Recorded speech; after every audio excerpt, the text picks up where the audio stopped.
একদা এক মানব ও এক সিংহ পথ চলছিল। চলতে চলতে তাদের মধ্যে কেবলই বড়াইয়ের কথা হচ্ছিল। মানুষ বলছিল, আমাদের শক্তি তোমাদের চেয়ে বেশি। সিংহ বলছিল, না, আমাদের শক্তিই বেশি।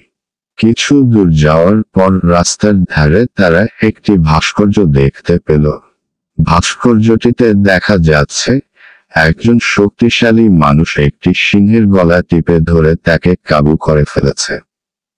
মানুষটি সিংহের দৃষ্টি আকর্ষণ করে বলল, এবার দেখছো তো কার গায়ে বেশি তাকত। মানুষের কথা শুনে সিংহের মুখে হাসির ঝিলিক খেলে গেল। সে বলল, ভাই হে, সিংহেরা যদি মূর্তি গড়তে পারত তাহলে দেখতে পেতে একটি মানুষকে পেরে ফেলে একটি সিংহ তার উপর বসে আছে।